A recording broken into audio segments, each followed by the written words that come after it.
Hello viewers, আজকের ভিডিওর বিষয়বস্তুটি হচ্ছে আমাদের অ্যাডভান্স সিস্টেম কেয়ার 9 এর টুল বক্সের একটি গুরুত্বপূর্ণ টুল, সেটি হচ্ছে আইওবিট আনস্টলার সংক্রান্ত। এটি খুবই পাওয়ারফুল একটি আনস্টলার সফটওয়্যার। এর মাধ্যমে আমরা যে কোনো সফটওয়্যার আনস্টল করতে পারি, ইভেন মাইক্রোসফটের বিল্ট ইন সফটওয়্যার পর্যন্ত এর মাধ্যমে আনস্টল করা সম্ভব। এবং সবচেয়ে মজার বিষয় হচ্ছে এর দ্বারা কোনো সফটওয়্যার আনস্টল করলে সেই সফটওয়্যারের ডিরেক্টরি ফোল্ডার এবং ডিরেক্টরি ফোল্ডার অন্তর্ভুক্ত সমস্ত ডাটা পর্যন্ত এর দ্বারা ডিলিট করা যায়।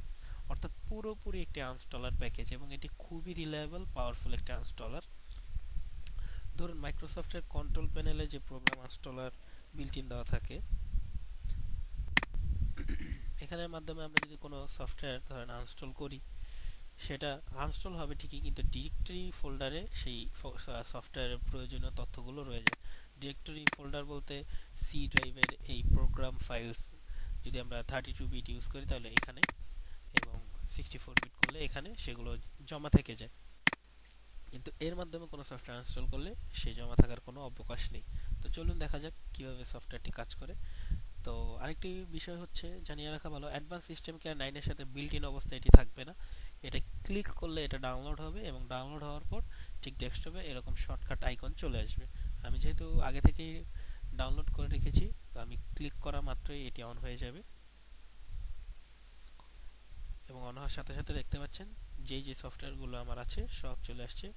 এখানে শুধু আনস্টলই না, আপনি চাইলে রিসেন্টলি ইনস্টল করেছেন কি কি সফটওয়্যার সেগুলো দেখতে পারবেন।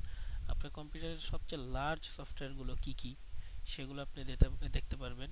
ইনফ্রিকুয়েন্টলি ইউজড অর্থাৎ খুব কম রেয়ার ইউজ হয় যে সফটওয়্যারগুলো, এর মাধ্যমে এগুলো দেখতে পারবেন। এছাড়া আছে উইন ম্যানেজার, অর্থাৎ এর মাধ্যমে উইন্ডোজের কি কি অ্যাপ আপনার কম্পিউটারে ইনস্টল আছে সেগুলো আপনি দেখতে পাবেন। যেমন উইন্ডোজ অ্যাপস আছে 26টি। এছাড়া আপনার থার্ড পার্টি নেওয়া আছে, যেমন ক্যান্ডি ক্রাশ, এটা হচ্ছে একটি টুইটার।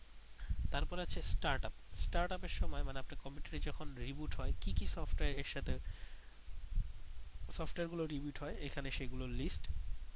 আপনি চাইলে এখন থেকে এগুলো এনেবল অথবা ডিসেবল করে দিতে পারেন। ডিসেবল করলে আপনার বুট টাইম বাড়বে। যেহেতু আমার এই সফটওয়্যারগুলো খুব ইনিশিয়াল, সে কারণে এগুলো সব এনেবল করা। প্রসেসে গিয়ে আপনি দেখতে পাবেন এই মুহূর্তে ঠিক কী কী সফটওয়্যার ব্যাকগ্রাউন্ডে কাজ করছে, এবং এন্ড প্রসেসে দিলে সেগুলোও বন্ধ হয়ে যাবে। অর্থাৎ এটা একটি আনস্টলার প্লাস সফটওয়্যার ম্যানেজার প্লাস একটি টাস্ক ম্যানেজারও বটে। আর উইন্ডোজ আপডেটের ক্ষেত্রে কি কি আপডেট উইন্ডোজ রিসেন্টলি আপডেট হয়েছে সেগুলো একটি লিস্ট আসবে, চাইলে আপনি এগুলো ধরে ধরে আনস্টল করতে পারবেন। খুবই গুরুত্বপূর্ণ এবং পাওয়ারফুল একটি আনস্টলার। তো আমরা অল প্রোগ্রামে যাই, এবং ধরে নেওয়া যাক যে আমি হাইড ফোল্ডার এই সফটওয়্যারটা আনস্টল করব।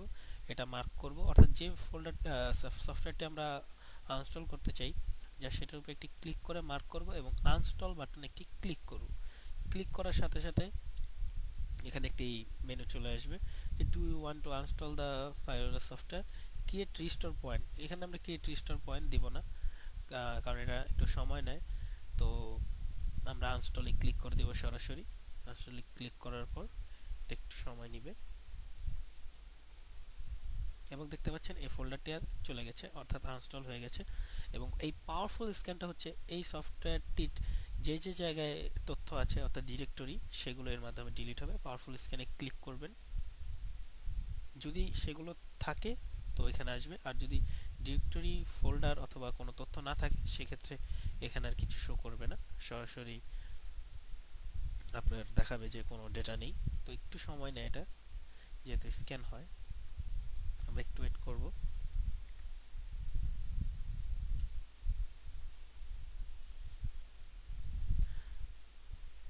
No residual files found in powerful scan, অর্থাৎ এটি সম্পূর্ণভাবে আনস্টল হয়েছে, এবং দেখতে পাচ্ছেন এখান থেকেও সেটি চলে গেছে।